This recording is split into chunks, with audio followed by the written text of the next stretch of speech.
Welcome to the Thrive Perspective. This show is all about positivity and sharing best practices to live a happy, healthy life after abuse.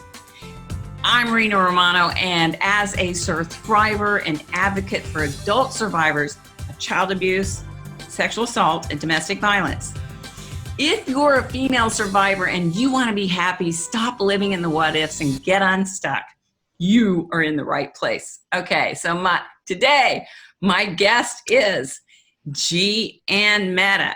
She is a mom, a wife, a sister, a friend, a grandmom, a massage therapist, and a thriver of child sexual abuse. She's also the author of Parenting Well After Child Abuse, How to Be a Great Parent Even If Yours Were Crap. I love that title. So welcome, Geanne, to the show. It's so much fun to have you here. Thank you so much, Rena. I'm glad to be here. I know. I got to tell the listeners real quick. Geanne saw my TEDx talk and reached out to me. And after she saw the talk on YouTube and said, thank you, and she was inspired. And come to find out, she lives in the same town that I do. So we got to meet, and it was awesome. And I decided, you're going to be my first guest on my show for doing interviews. So welcome again. Yes. Yes. We can only go up from here. We're going to only go up from here. Oh, okay, Geanne. So why and when did you get help for your childhood abuse? Why? Why did you do that? So let's start with that. Right. Well, why? I always felt the need. I acknowledged the abuse that my father molested me from a very young age. And it was always a piece of me, a part of me, but something I pretty much just carried around with the guilt and the shame and the incredible pain for a long time, and didn't know how to get out of it, so I desperately in my soul knew I needed to heal that to live a happy life, so that's why I started getting therapy. But the main thing was when I was pregnant and had my daughter, everything changed. They say a child will change your life, and yes, it does in many, many ways. But for me, it made me have to get better so that I could be a good parent. It's good that you recognize that. That's really cool. So you got help for your child abuse, and doing so, how did that help you become a better parent, do you think? Well, I think in relationships of any kind, you have to be a whole person yourself. You need to be as emotionally healthy as you can be. And because of my childhood, I desperately wanted my children to have a good childhood, Right. So I had to really examine what I needed, what children need, and give it to them. Find a way to be that and be there for my kids. And in the emotional state I was in, of depression and, self-harm and, not the greatest choices, Right. I was not going to be a good parent. It's so good that you recognize that. And I have to let my listeners know, I am not a parent. Never really had the desire. I did at one time, and then, I got older and I'm like, I'm too old for this. When I could have, when I was healthy to have children, mentally healthy too. I don't know if we ever really are, but right. Whatever normal is, right? But right. I read the book and I got some really great tips on it. And I like it because you say this book is for you. If you remember being beaten, neglected, emotionally or sexually abused, if you care about someone who comes from child abuse and want to understand their emotions, if you have kids, grandkids, or work with children and want to do the best job you can to help them grow up happy. So, bravo to you.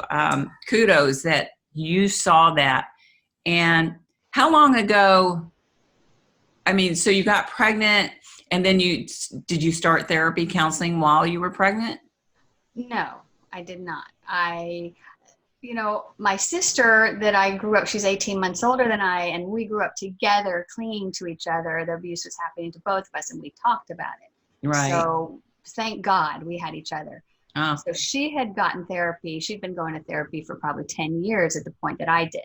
So Right. she had shared a lot with me, and she had really helped and encouraged me and made me really see that it was not our fault, and Right. that we didn't deserve it, and where the blame really needed to go. So, but even hearing that from her, I didn't truly believe it until Right. I went to therapy and got the validation for myself and told some of my own stories. And, then I started therapy about a couple months after I had my daughter.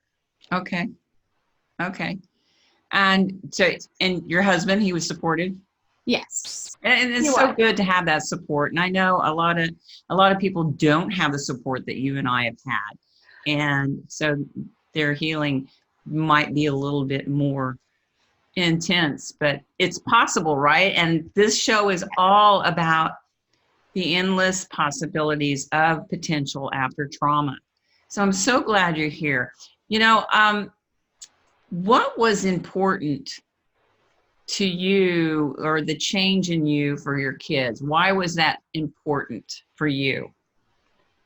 Well, there were many things I needed to change. On a personal level, I needed to do the healing of my emotions so that I wasn't so angry, because I had outbursts of anger, and they were from a deep, deep place. And it wasn't just because something just got spilled. It was because, I overreacted, and I didn't like that in myself. And I'm like, right. Oh, this, I need to fix this. And then, the things that I just wanted to be sure to change for my kids was living in an honest, loving home where you could be yourself, you could make mistakes, you could, right. Be a kid, and it's okay. You don't have to live in fear of your parents, finding out something, So I really was honest. I showed my humanness to my children. I made a point to apologize if I overreacted and yelled, because I did a lot. I would apologize and say, I'm so sorry. Yes, that happened, but I overreacted, and they would always forgive me. Kids are just so, willing to forgive, and they love you just how you are. So there is no perfect parenting. You don't even have to strive for that. I think you need to strive for your best self to be an effective parent, but so how many children do you have now? Well, 2 that I know of. It's my joke. 2, and I say a bonus son, because when I got remarried, I got a stepson. Oh, good for you. And that's important. Yeah, good for you. Yeah, I'm not a parent, and it would be a miracle if I got pregnant now. But this show is all about positivity and showing what is possible after trauma, after counseling. How important is it for our listeners if they have not received counseling? What would you suggest they do? There's many, many ways to help yourself and heal yourself. But for me, it was going to therapy, and I really believe, and you have to find the right therapist. Sometimes, yes. You go to someone and they're not helpful, and they don't give you the good feeling that you deserve. So when you opened up, it's very important to have the right people listening. Right. So I give it a try, is what I say in my book. I have a chapter on why go to therapy. And mainly it's because a lot of this denial and coping that you learned as a child will no longer serve you as an adult. Right. And the denial is another chapter in the book, how to get out of it, because it's very deep seated sometimes. So there's these phases, and I try to make a roadmap in the book so that people don't have to reinvent the wheel all the time, but try to see where they might need the most help. And Right. I believe professional counseling is one of the best ways. And I like that you said if you go to a therapist and you don't feel comfortable there, search for somebody else, because Yeah. that's what happened to me. I went through two different therapists before I found, number three is the charm, and you have to feel comfortable. I think that's where we start setting our boundaries. So Yeah. good for you, bravo. I'm glad. How has life been now since having your children, getting help, getting healed, and getting happy? Yeah. Are you happy? I really, really am living my best life. I mean, writing the book was a big goal of mine for a long time. It took me years to do it. Yeah. But and raising my kids, even though things weren't perfect and I was learning all along the way, as every parent will, um, they brought me so much joy. They helped me. I got down and played with them instead of being in my own head. I was in their world, and that's a glorious place to be. Right. So um, being a mom is the best thing I've ever done, and they're so proud of me. They're my cheerleaders too. Um, but and then being in a very good relationship, is supportive. He is, my husband now is very independent. He wants me to be independent. Like, I'm more codependent, I think, or I had been. And now it's like, oh, I can do my own things and it's fine, and be my own person, and finding my strength, finding my voice. Mm-hmm. I'm going to say there's good days and bad days still, but I think everybody has that. Everybody does. And that's being normal. So what is Right. normal, right? Whatever normal is. Yeah. One thing I found, that because when my self-esteem, when I was still struggling with getting happy and healing, I was seeing people who had not gone through the trauma that you and I and other survivors have gone through, and they still struggled with their self-confidence and their self-esteem, and they hadn't had the trauma we have. Right. And it made me realize I am more normal than I thought. It's Right. just being human. Yeah. So are you happy now? What does happy look like for you? Happy is just taking one day at a time, being comfortable in my own skin, whether I'm perfect or not, or this or that. I've learned to be easier on myself. It's self-love, self-acceptance, is so important for all humans, but especially for us survivors. Yes. And what's wonderful is that I wrote a book all about abuse. I talk about it here and there. But it's so small in my life. It's not, I don't wake up thinking about it. It's not really a big deal anymore. It's a piece of me. And I'm grateful, which might sound weird, but I'm grateful because it has helped me to be such a strong person. And it's given me a purpose to help other people. I have to believe there's a good reason that happened to me, is that I can help a few other people. And I think I've helped some hundreds so far with the book. Oh yeah. I've seen the reviews, and I'm going to post mine too. So it's important to get happy, healthy, healed and healthy and happy. It really is. And, happy looks different from everybody.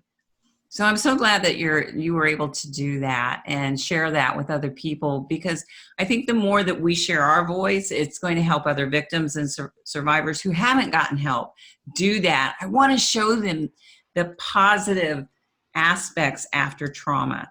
I think that's so important, so important.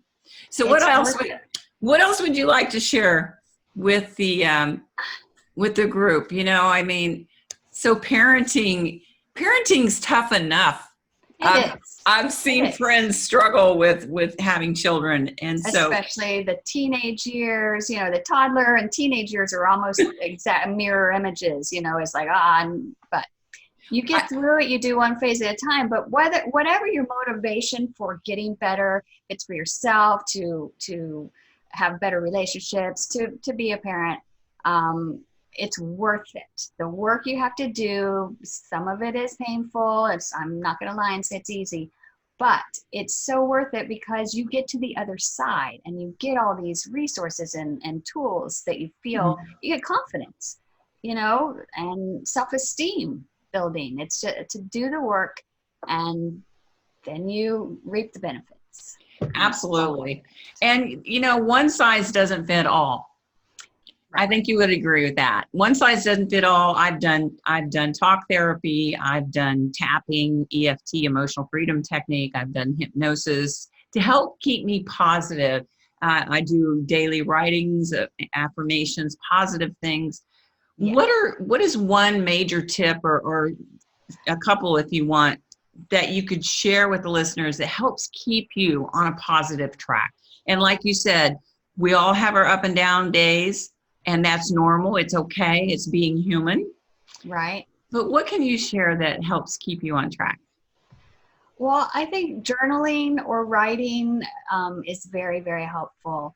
I've used it. I can't say I do it every day, but when I have a feeling, I write it down. And once I've expressed it, I don't feel it as intensely anymore. It's just, It loses its power. And that's especially important if you can actually use your voice to say it. If you have issues, that you need to bring up with someone, you bring it up, and then you might not feel that bad about it anymore. So asserting your voice, I think, is very helpful, and it's never as scary as I think it's going to be, That's a good point. Yeah, I like that. Yeah. And your Thrive perspective has been very helpful. Your whole course on that, because it really is just something I can tune into anytime and get a little pep talk and get tools and reminders. Oh, thank you for that. Yeah. It has been helpful. So, everybody's road is their own, and sometimes it feels like you come back around, but as one therapist told me, it's like you deal with things, you might get triggered, but it's all in a spiral, and you're up in a different level. You might be coming around to the same, trigger or issue, but you're not on that same level. You're exactly. Not down to square one again. And it's okay. It's okay to feel. And I know I didn't suppress memories. I suppressed the pain. And so we have to feel and allow yourself to be human. Yes. When you agree? Yes. So, okay. So you've written this book. You wrote this last year, or it was published last year, right? Yes. So what's next for Geanne after writing this book? What's going on next? Well, I've been blogging. I have my blog, and I'd like to speak to some groups. I just want it to spread. It's not about book sales. It's about getting the message out. So I'm working on book promotion on this one. I'm thinking about writing another book, but I might be doing that on relationships, relating well, or something, relationships after childhood abuse, because there's plenty of struggles there too. Well, so we'll see. I think this book is important. I really do. Like I said, I'm not a parent, but I think with the tips that are in there, they're just so practical. And if anybody is thinking about becoming a parent, if you are a parent already, it's got practical tips in it that can help people. So I'm so glad you wrote this. I'm so glad that you reached out too after my TEDx talk, because that was amazing. I'm searching for more thrivers, females who are happy, healthy, and productive now, because that's what you and I want to show, the positivity. Yes. Of what is possible. And, like I like to say is, if someone says, don't let your past define you, I say, oh, yes, it does. Because I focus on the courage, strength, and perseverance and tenacity of what it took to live through what we lived through. Right. So that's why I kept the thriver in the word, because we have nothing to be ashamed of. Not at all. Wouldn't you agree? Yeah. Absolutely. No. We have no reason to be ashamed of the crimes committed against us. And it's our turn to live happy and healthy. And, I was talking to someone the other day about happiness. Happiness is an inside job. Mm. And I thought that my happiness was stolen from me. But I just realized it went into hiding. until I was able to find my voice. So, like you said, are you happy? You're not happy every day, but you're doing things to keep you on a positive track. So I commend you on that. So how has healing changed you, or changed your perspective after abuse? Well, it changed. You have to, the therapy really was necessary for me to believe that I wasn't to blame, because I did. I was a child, and of course all this happened, and it must be my fault. Kids are very egocentric, and they, everything is revolving around them. So, that's normal and natural. So it took some time to get out of that and to change the way I thought about myself, the way I reacted to others, the way, to even be able to love or be loved, to accept love. I didn't believe I deserved it. So I didn't, if you're not respecting yourself, how are you going to get respect from others? You seek people that you might make bad choices in relationships. And that happens whether you've been through trauma or not. Yes, so we have to learn not to beat ourselves up for that. That's about being positive. Yes, that's true.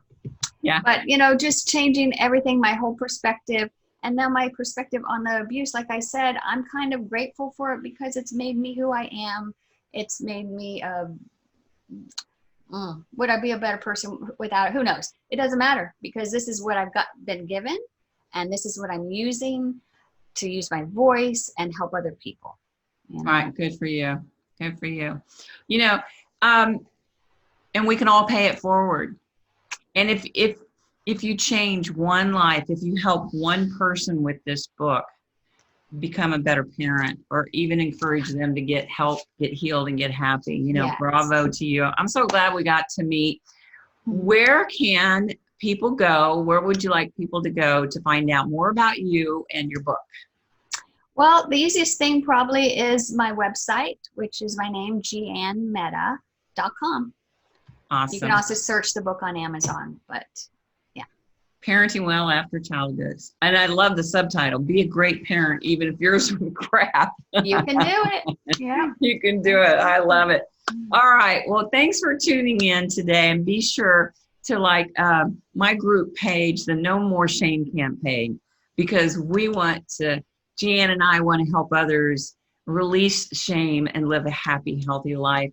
And if you're ready to take more positive steps to living a happy, healthy, productive life, check out my online course. I'll have all of Geanne's information in the show notes and the description so that you can find out more about her and my show. So again, Geanne, thanks for being here today. I hope you had fun. I did. Thank you so much. Good. Well, I'm going to have you come back, especially if you write another book. So. All right. All right, but we'll have my listeners help promote this book. And so thanks for tuning in today, Geanne. Thanks for being here. And until next time, Sir Thrivers, I wish you peace, love, and ciao for now. Thank you. And we're done. Yay. Yeah, happy hands. Woo.